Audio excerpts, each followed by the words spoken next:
Hello प्यारे बच्चों, कैसे हो? आई होप सभी अच्छे होंगे। आज हम शुरू करने वाले हैं कक्षा 8 अध्याय 4 आंकड़ों का प्रबंधन की प्रश्नावली 4.2 को, जिसकी प्रश्न संख्या 1 क्या दे रखी है। इन प्रयोगों में आप जो परिणाम देख सकते हैं उन्हें लिखिए। हमें प्रश्न संख्या 1 के अंदर 2 प्रयोग दे रखे हैं।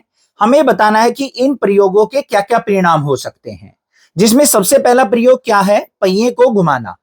हमारे पास एक ये पहिया दे रखा है, अगर हम इसको घुमाते हैं तो जो ये तीर का निशान है कौन से अंग्रेजी के अक्षर पर रुकेगा, वो इसके परिणाम हो जाएंगे। अब यहाँ पे कुल अंग्रेजी के कितने अक्षर हैं? ए बी सी और डी, कुल 4 अक्षर हैं। तो चारों में से किसी एक पर रुकेगा, तो हमारे यहाँ पे कुल कितने परिणाम हो गए? 4 परिणाम हो गए। तो इनको कैसे लिखेंगे? देखो यहाँ पे हम लिखेंगे पहिए में पहिए में पहिए में कुल 4 अक्षर हैं। 4 अक्षर हैं, अतः कुल 4 परिणाम होंगे। कुल 4 परिणाम हो सकते हैं। परिणाम हो सकते हैं, ये लिखना है हमें कि अगर पहिए को घुमाएंगे तो किसी न किसी एक अक्षर पे आके रुकेगा। 4 अक्षर हैं तो चारों में से किसी पे भी रुक सकता है। कभी ए पे रुक जाएगा, कभी बी पे, कभी सी पे, कभी डी पे। तो 4 परिणाम यहां पे संभव हो सकते हैं। अब इसके दूसरे भाग को देखते हैं क्या है। दूसरे भाग में क्या है? 2 सिक्कों को एक साथ उछालना। हमारे पास 2 सिक्के हैं, दोनों को हम एक ही साथ उछालते हैं। अब क्रिकेट का मैच हो या कोई और मैच हो, तो हम टॉस करने के लिए क्या करते हैं? एक सिक्के का प्रयोग करते हैं। अब सिक्के के ऊपर क्या होता है? एक तरफ चित होता है, एक तरफ पट होता है। एक तरफ हेड, दूसरी तरफ टेल। ऐसे ही दूसरे सिक्के पे भी हेड और टेल होगा। मान लो हमने पहला सिक्का उछाला बच्चों, तो हमारे पास हेड आ गया। दूसरे सिक्के को उछाला तब भी हेड आ गया। ऐसा हो सकता है कि दोनों पे एक बार में हेड आ जाए। ऐसा भी हो सकता है कि पहले सिक्के पे हेड और दूसरे पे टेल आ जाए। ऐसा भी हो सकता है कि पहले पे टेल आ जाए और दूसरे पे हेड आ जाए। और ऐसा भी हो सकता है कि दोनों सिक्कों को उछालने के बाद हमें दोनों पे टेल आ जाए। तो हमारे यहां पे कुल कितने परिणाम हो गए? 4 परिणाम हो गए। तो यहां पे अब इसको लिखा कैसे जाएगा? जब 2 सिक्कों को एक साथ उछाला जाता है, जब 2 सिक्कों को एक साथ उछाला जाता है, एक साथ उछाला जाता है, उछाला जाता है, तो हमें 4 परिणाम प्राप्त हो सकते हैं। 4 परिणाम प्राप्त हो सकते हैं, प्राप्त हो सकते हैं। अब कई बार प्रश्न में पूछ ले कि वो कौन कौन से परिणाम होंगे, तो आप आसानी से लिख दोगे इनको। दोनों पे हेड भी आ सकता है, एक पे हेड एक पे टेल भी आ सकता है। पहले पे टेल दूसरे पे हेड आ सकता है, या फिर दोनों पे टेल आ सकता है। तो ये कुल मिला के यहाँ पे 4 परिणाम हो सकते हैं। समझ में आ गया? प्रश्न संख्या 1 बिल्कुल आसान था। आगे देखते हैं प्रश्न संख्या 2 क्या है। प्रश्न संख्या 2 में हमें दे रखा है, जब एक पासे को फेंका जाता है तब निम्नलिखित प्रत्येक घटना से प्राप्त होने वाले परिणामों को लिखिए। अब पासा लूडो आप सभी ने खेला होगा। लूडो के ऊपर जो डॉट बने हुए होते हैं वो कहां से कहां तक बने हुए होते हैं? 1 से लेके 6 तक बने हुए होते हैं। तो अगर मैं किसी पासे को फेंकूंगा तो हमारे पास कौन सी संख्या प्राप्त होगी बच्चों? 1 से 6 के बीच में कोई भी संख्या प्राप्त हो सकती है। तो हमें इस आधार पे यहाँ पे कुछ प्रश्न दे रखे हैं, कुछ प्रयोग दे रखे हैं, उनके परिणामों को लिखना है। अब सबसे पहले देखो, पासे पर प्राप्त होने वाली संख्या क्या होंगी वो लिख लेंगे हम। तो यहां पे लिखेंगे पासे पर प्राप्त होने वाली संख्या, प्राप्त होने वाली संख्या कौन कौन सी हो सकती है भाई? 1 भी आ सकता है, 2 भी आ सकता है, 3 भी, 4 भी, 5 भी और 6 भी। इनमें से कोई एक संख्या आ सकती है अगर हम पासे को फेंकेंगे। तो यहां पे सबसे पहले देखो, पहले भाग का ए का उत्तर क्या होगा। हमें इसका परिणाम बताना है कि अगर किसी पासे को फेंके और एक अभाज्य संख्या आ जाए, तो हमें क्या करना है? इनमें से सबसे पहले अभाज्य संख्या देखनी है कौन कौन सी है। अब यहां पे अभाज्य संख्या क्या है? 2 है, 3 है और 5 है। तो हमारे यही परिणाम हो सकते हैं। तो यहां पे हम लिखेंगे अभाज्य संख्या के परिणाम, अभाज्य संख्या के परिणाम, संख्या के परिणाम क्या क्या है भाई, 2, 3, 5 है। तो ये हमारे 3 परिणाम हो सकते हैं। अगर किसी पासे को फेंके तो हमारा 2 भी आ सकता है, 3 भी आ सकता है, 5 भी आ सकता है। तो ये हमारे तीनों अभाज्य संख्या है। अब इसके दूसरे भाग को देखते हैं, क्या है एक अभाज्य संख्या नहीं। इसका मतलब क्या है कि पासा अगर आप फेंको और उसके ऊपर अभाज्य संख्या नहीं आनी चाहिए, तो कौन कौन सी यहां पे अभाज्य संख्या नहीं है, एक यहां पे अभाज्य संख्या नहीं है, 4 नहीं है और 6 नहीं है। 1, 4 और 6 अभाज्य संख्या नहीं है, तो ये परिणाम हो जाएंगे हमारे अभाज्य संख्या न होने के। तो यहां पे क्या लिखेंगे, अभाज्य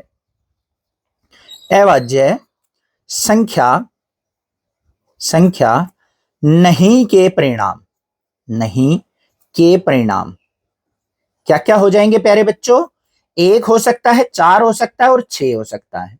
तो ये परिणाम यहां पे हो सकते हैं। अब इसके दूसरे भाग को देखते हैं। दूसरे भाग का ए पार्ट क्या दे रखा है, 5 से बड़ी एक संख्या आपको प्राप्त हो। अब पासे को फेंका और 5 से बड़ी संख्या आपको प्राप्त हुई, तो 5 से बड़ी संख्या क्या है, 6। तो एक ही परिणाम है जो कि हमें प्राप्त हो सकता है। तो यहां पे क्या लिखेंगे, 5 से बड़ी संख्या, 5 से बड़ी संख्या का परिणाम, संख्या का परिणाम संख्या 6 है, संख्या 6 है। तो एक 6 ऐसी संख्या है जो 5 से बड़ी है, जो कि हमारी पासे के ऊपर फेंकने से मिल सकती है। अब इसके बी भाग को देख लेते हैं, क्या है 5 से बड़ी संख्या नहीं, कि 5 से बड़ी संख्या नहीं होनी चाहिए। तो कौन कौन सी संख्या हो सकती है, 1 भी हो सकती है, 2 भी, 3 भी, 4 भी और 5 भी हो सकती है। क्योंकि 5 से बड़ी नहीं है, 5 के बराबर बेशक है, पर उसने क्या कहा है कि 5 से बड़ी संख्या नहीं होनी चाहिए। तो हमें यहां पे कुल 5 परिणाम प्राप्त हो सकते हैं। तो क्या लिखेंगे, 5 से बड़ी संख्या नहीं, 5 से बड़ी संख्या नहीं, संख्या नहीं के परिणाम, क्या क्या हो जाएंगे प्यारे बच्चों, 1 हो सकता है, 2, 3, 4 और 5। तो ये हमारे परिणाम हो सकते हैं। और कई बार प्रश्न में पूछ लेता है कि कुल कितने परिणाम होंगे, तो इस वाले में क्या होंगे, कुल 5 परिणाम होंगे, इस वाले में 1 परिणाम होंगे और ऊपर वाले दोनों में 3-3 परिणाम होंगे। आ गया प्रश्न संख्या 2 भी अच्छे से समझ में। आगे देखते हैं प्रश्न संख्या 3 क्या दे रखी है। प्रश्न संख्या 3 में हमसे पूछा है कि ज्ञात कीजिए सूचक के डी पर रुकने की प्रायिकता। हमें यहां पे एक पहिया दे रखा है, जिसमें ऊपर हमारे पास यहां पे एक तीर का निशान है। अब पहिए को घुमाएं और हमारा तीर का निशान डी पे रुक जाए, तो उसकी प्रायिकता हमें यहां पे ज्ञात करनी है। तो सबसे पहले हमें प्रायिकता ज्ञात करने का सूत्र पता होना चाहिए। तो वो क्या होता है, पहले वो लिख देता हूं। किसी भी प्रयोग की प्रायिकता अगर हमें ज्ञात करनी है, तो उसके लिए हमें क्या करना पड़ेगा, अनुकूल परिणामों की संख्या, परिणामों की संख्या भाग में कुल परिणाम,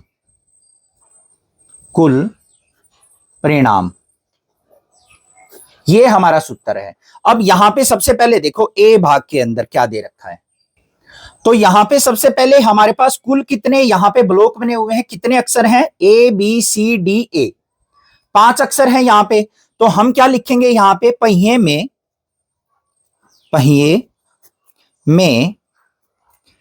ए बी सी डी कुल 5 अक्षर हैं, कुल 5 अक्षर हैं। अब प्रायिकता हमें किसकी ज्ञात करनी है, डी की ज्ञात करनी है। डी कितनी बार है, यहां पे 1 बार है, तो यहां पे लिखेंगे डी अक्षर 1 बार है, 1 बार है। तो यहां पे डी की प्रायिकता देखो क्या होगी, प्रायिकता डी की। तो मैंने क्या सूत्र बताया था, अनुकूल परिणामों की संख्या। हमारा अनुकूल परिणाम क्या है, यहां पे डी पे रुकना चाहिए हमारा तीर का निशान। तो वो कितनी बार है, 1 बार, तो 1 लिख दिया। कुल परिणाम मतलब यहां पे कुल कितने अक्षर हैं, 5 अक्षर है, तो 1/5 क्या हो जाएगी, यहां पे इसकी प्रायिकता हो जाएगी। अब इसका बी भाग देखते हैं क्या है। अच्छी प्रकार से फेंटी हुई 52 ताशों की एक गड्डी में से एक इक्का प्राप्त करने की प्रायिकता। अब भाई हमारे पास जो ताशों की गिड्डी होती है उसमें कुल 52 ताश होते हैं और 52 ताशों में 4 इक्के होते हैं हमारे, तो उन 4 इक्कों में से कोई भी एक इक्का निकल के आएगा, तो उसकी प्रायिकता हमें यहां पे ज्ञात करनी है। तो यहां पे क्या लिखेंगे, कुल ताश, कुल ताश कितने होते हैं 52 और इक्के कितने होते हैं, कुल इक्के वो हमारे पास 4 होते हैं। तो हमें इक्के की प्रायिकता ज्ञात करनी है, तो कैसे लिखेंगे, प्रायिकता इक्के की, कुल कितने इक्के होंगे हमारे, अनुकूल परिणाम क्या होंगे 4 जो हमारे निकल के आ सकते हैं, और कुल ताश कितने हैं 52, तो 4/52 यहां पे प्रायिकता हो गई, इसको काट दो, 4 एकम 4, 13 पे कट गया, तो 1/13 क्या हो गई, यहां पे प्रायिकता आ गई हमारी किसकी, एक इक्का प्राप्त करने की। अब इसका सी भाग देखते हैं क्या है। एक लाल सेब प्राप्त करने की प्रायिकता, हमारे पास यहां पे एक वृत्त दे रखा है जिसमें कुल 7 सेब है, कुछ यहां पे हरी सेब है, कुछ लाल सेब है, तो हमें लाल सेब निकालने की प्रायिकता ज्ञात करनी है कि इस सर्कल के अंदर से, इस वृत्त के अंदर से हम हाथ डालें और हमारी लाल सेब निकल के आ जाए। तो सबसे पहले यहां पे देखो कुल कितनी सेब है, लिखेंगे कुल सेब बराबर है 7। अब लाल सेब की प्रायिकता ज्ञात करनी है जो कि हमारा अनुकूल परिणाम होगा, लाल सेब कितनी है 4 है, तो यहां पे लिखेंगे लाल सेब जिसपे आर लिखा हुआ है, एक ये है, एक ये है, एक ये है और एक ये है, लाल सेब हमारी 4 है, तो प्रायिकता हमें ज्ञात करनी है लाल सेब की। तो अनुकूल परिणाम कितने हैं 4 और कुल परिणाम 7, तो 4/7 क्या हो गई, यहां पे लाल सेब की प्रायिकता हो गई। अगर मुझे यहां पे ग्रीन सेब की, हरी सेब की अगर प्रायिकता ज्ञात करनी हो तो क्या होती, ग्रीन एप्पल कितनी है यहां पे 3, तो हरी सेब 3 है, तो 3/7 हमारी हरी सेब की प्रायिकता हो जाती। आ गया प्रश्न संख्या 3 भी समझ में, ठीक है। प्रश्न संख्या 4 देखते हैं क्या दे रखी है। 10 पृथक पर्चियों पर 1 से 10 तक संख्याएं लिखी हुई हैं, उन्हें एक बॉक्स में रखकर अच्छी प्रकार से मिला दिया जाता है। बॉक्स के अंदर से बिना देखे एक पर्ची निकाली जाती है, निम्नलिखित की प्रायिकता क्या है वो हमें ज्ञात करनी है। हमारे पास क्या है, एक बॉक्स है जिसके अंदर हमें कुछ पर्चियों के ऊपर 1 से लेकर 10 तक संख्याएं लिख के उसके अंदर डाल दी, कुछ इस प्रकार से। अब हमें क्या करना है, इसके अंदर बिना देखे एक पर्ची को बाहर निकालना है, उस आधार पे हमें इन प्रयोगों के परिणाम और इनकी प्रायिकता लिखनी है। तो सबसे पहला प्रयोग क्या है, संख्या 6 प्राप्त करना, कि हम इस बॉक्स के अंदर हाथ डालें और हमें संख्या 6 प्राप्त हो जाए, उसकी प्रायिकता हमें ज्ञात करनी है। तो सबसे पहले यहां पे कुल पर्चियों पे जो लिखी संख्या है वो लिख लेंगे हम। हल देख लो इसका, बॉक्स में पर्चियों पर संख्या, बॉक्स में पर्चियों पर संख्या, पर्चियों पर संख्या क्या क्या लिखी हुई है, 1 2 3 4 5 6 7 8 9 और 10। अब सबसे पहले इसके पहले भाग को देखते हैं, इसकी प्रायिकता ज्ञात करते हैं। संख्या 6 प्राप्त करने की, सबसे पहले देखो संख्या 6 को प्राप्त करने के परिणाम कितने हो सकते हैं। कुल एक ही बार 6 की पर्ची है तो एक ही परिणाम हो सकता है, तो यहां पे लिखेंगे संख्या 6 प्राप्त करने के परिणाम, प्राप्त करने के परिणाम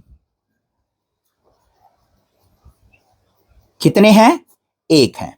और कुल परिणाम कितने हैं, कुल परिणाम, कुल परिणाम का मतलब कौन कौन सी संख्या हमारी आ सकती है भाई, 1 से लेकर 10 तक कोई भी आ सकती है, तो कुल 10 परिणाम हो सकते हैं यहां पे, तो ये हो गए।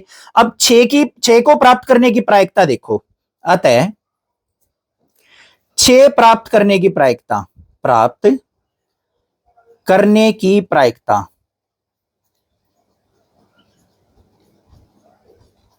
क्या होगी बच्चों, यहां पे देखो अनुकूल परिणाम कितने हैं 1 और कुल परिणाम क्या है 10, तो 1/10 यहां पे प्रायिकता हो गई हमारी कि हम हाथ डालें बक्से में और हमारी 6 संख्या प्राप्त हो।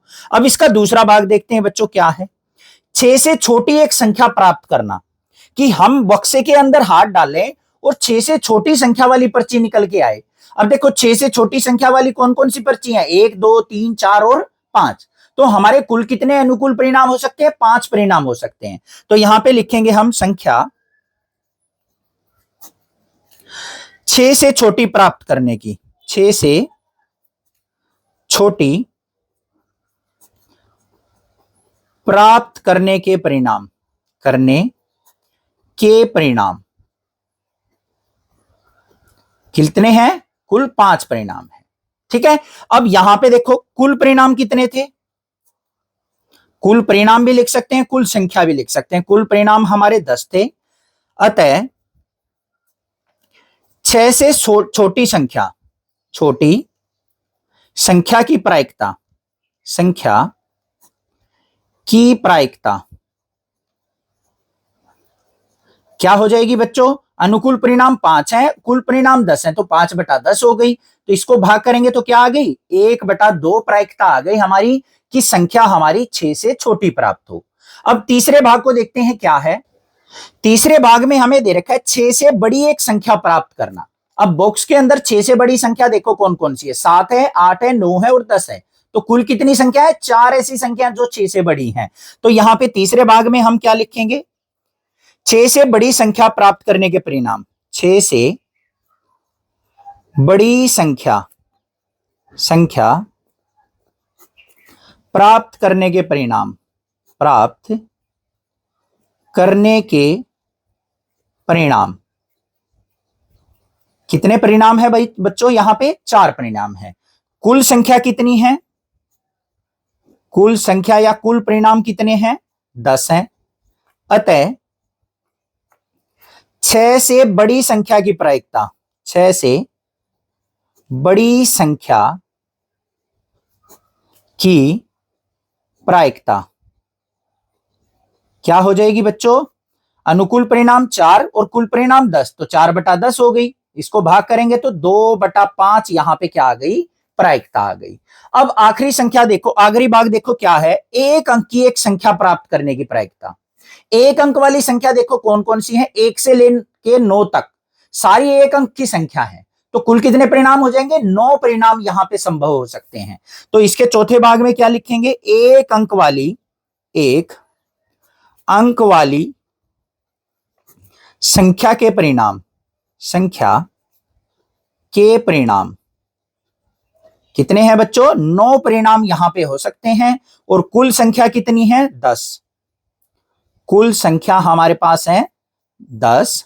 अतः एक अंक वाली संख्या की प्रायिकता, संख्या की प्रायिकता क्या हो जाएगी बच्चों? यहां पर 9/10 हो जाएगी। तो यहां पे अनुकूल परिणाम 9 है और कुल संख्या 10 है, तो 9/10 यहां पे क्या हो जाएगा? उत्तर हो जाएगा। समझ में आ गया? चौथा भाग भी, प्रश्न संख्या 4 भी अच्छे से समझ में आ गई होगी। आगे देखते हैं प्रश्न संख्या 5 क्या दे रखी है। प्रश्न संख्या 5 में हमें दे रखा है, यदि आपके पास 3 हरे त्रिज्यखंड, एक नीला त्रिज्यखंड और एक लाल त्रिज्यखंड वाला एक घूमने वाला पहिया है, तो एक हरे त्रिज्यखंड प्राप्त करने की प्रायिकता क्या होगी? हमारे पास क्या है? एक वृत्त दे रखा है जिसको 5 बराबर त्रिज्यखंड में बांट रखा है, जिसमें हमारे पास 3 हरे त्रिज्यखंड है, एक नीला त्रिज्यखंड है और एक लाल त्रिज्यखंड है। अब इस पहिए को घुमाया जाता है और घुमाने के बाद हमारा जो यहां पे तीर का निशान है वो हमारा किसके ऊपर? हरे त्रिज्यखंड के ऊपर रुके, उसकी प्रायिकता हमें ज्ञात करनी है। दूसरा क्या है? ऐसा त्रिज्यखंड प्राप्त करने की प्रायिकता क्या होगी जो नीला ना हो। हमें क्या करना है? फिर दूसरे भाग में दोबारा से पहिए को घुमाना है और हमारा तीर का निशान नीले रंग को छोड़ के किसी और के ऊपर रुक जाए, उसकी प्रायिकता हमें ज्ञात करनी है। तो कैसे ज्ञात करेंगे? बिल्कुल आसानी से, देखो इसका हल। सबसे पहले देखो कुल कितने त्रिज्यखंड है बच्चों? 3 तो हरे हैं, एक नीला है, एक लाल है, तो कुल 5 त्रिज्यखंड हो गए। तो यहां पे क्या लिखेंगे हम? कुल त्रिज्यखंड बराबर है 5। ठीक है, अब यहां पे हरे त्रिज्याखंड की प्रायिकता हमें ज्ञात करनी है। तो हरा त्रिज्याखंड देखो कितने हैं यहां पे लिखेंगे कुल हरे त्रिज्याखंड कितने हैं 3। तो हरे रंग की प्रायिकता, हरे त्रिज्याखंड की प्रायिकता क्या हो जाएगी बच्चों, यहां पे अनुकूल परिणाम कितने हैं 3 और कुल परिणाम क्या है 5, तो 3/5 यहां पे प्रायिकता हो गई। अब हमें क्या ज्ञात करना है, ऐसा त्रिज्याखंड प्राप्त करने की प्रायिकता क्या होगी जो नीला ना हो।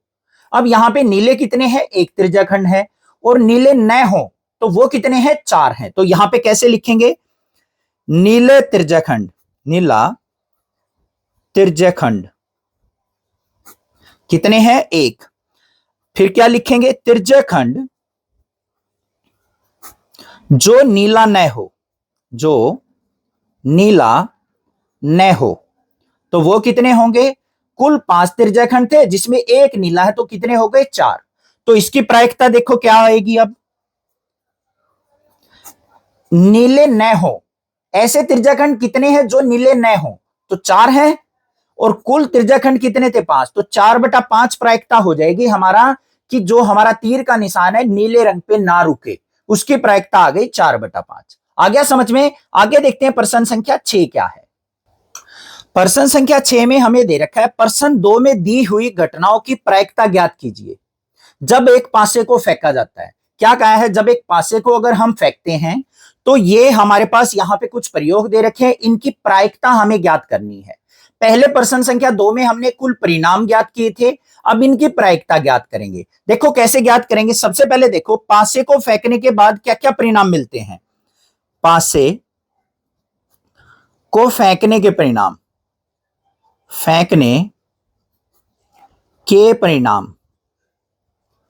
क्या क्या हो सकते हैं बच्चों, 1 हो सकता है, 2 हो सकता है, 3, 4, 5 और 6, इनमें से कोई संख्या प्राप्त होगी हमें। अब यहां पे सबसे पहले देखो, पहले भाग का ए क्या दे रखा है, हमें किसकी प्रायिकता ज्ञात करनी है, एक अभाज्य संख्या की।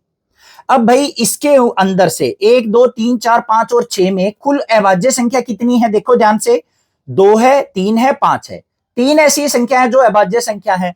तो यहां पे क्या लिखेंगे, अभाज्य संख्या के परिणाम, कुल अभाज्य संख्या के परिणाम, अभाज्य संख्या के परिणाम क्या होंगे बच्चों, 2, 3, 5 में, तो कितने परिणाम हो गए, 3 परिणाम हो गए। और कुल परिणाम कितने थे हमारे पास, कुल परिणाम का मतलब है कि पासे को फेंके और कौन कौन सी संख्या मिल सकती है, 6 में से कोई भी आ सकती है, तो कुल परिणाम 6 हो गए। तो यहां पे प्रायिकता देखो इसकी क्या हो जाएगी, अनुकूल परिणाम 3 और कुल परिणाम 6, तो 3/6 मतलब 1/2 प्रायिकता आ गई हमारी, कि एक अभाज्य संख्या हमारी पासे को फेंकने के बाद मिले हमें। अब इसके बी भाग को देखते हैं क्या है, एक अभाज्य संख्या नहीं, कि हम पासे को फेंके और अभाज्य संख्या हमें नहीं मिलनी चाहिए, तो अभाज्य संख्या नहीं प्राप्त करने के परिणाम क्या होंगे, अभाज्य संख्या नहीं के परिणाम क्या क्या होंगे भाई, या तो 1 हो या 4 या 6, ये तीनों संख्या अगर आ जाए तो वो अभाज्य संख्या नहीं होगी। तो कुल परिणाम कितने हो गए, 3। अब यहां पे देखो कुल पासे के परिणाम कितने थे, वो हमारे पास 6 थे, तो इसकी प्रायिकता देख लो क्या हो जाएगी, प्रायिकता बराबर है 3/6, तो इसकी भी प्रायिकता क्या होगी, 1/2 हो जाएगी। इसका मतलब क्या है कि अगर हम पासे को फेंके तो आधी प्रायिकता है कि वो अभाज्य संख्या प्राप्त हो, और आधी प्रायिकता है कि वो अभाज्य संख्या न प्राप्त हो। ठीक है, अब इसके दूसरे भाग को देखते हैं। दूसरे भाग में हमें क्या दे रखा है, 5 से बड़ी एक संख्या हमें प्राप्त हो, उसकी प्रायिकता हमें ज्ञात करनी है।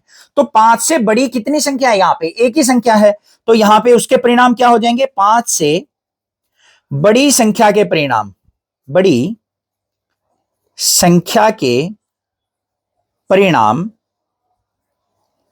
कितने हैं, 1 है। कुल संख्या कितनी है या फिर कुल परिणाम कितने हैं बच्चों? कुल परिणाम हमारे पासे के ऊपर है 6, तो इसकी प्रायिकता क्या हो जाएगी? बराबर है 1/6 प्रायिकता हो जाएगी हमारी कि 5 से बड़ी संख्या हमें प्राप्त हो। ये भी आ गया समझ में। अब लास्ट भाग देखो इसका क्या है, 5 से बड़ी संख्या नहीं हो उसकी प्रायिकता और हमें निकालनी है। तो यहां पे क्या लिखेंगे? 5 से बड़ी संख्या, 5 से बड़ी संख्या नहीं के परिणाम, नहीं के परिणाम क्या क्या हो सकते हैं बच्चों? 1 हो सकता है, 2 हो सकता है, 3, 4 और 5। ये पांचों संख्या जो है 5 से बड़ी नहीं है, तो कुल परिणाम कितने हो गए? 5। अब पासे को के कुल परिणाम कितने हैं? कुल परिणाम हमारे 6 थे, अतः प्रायिकता क्या हो जाएगी बच्चों?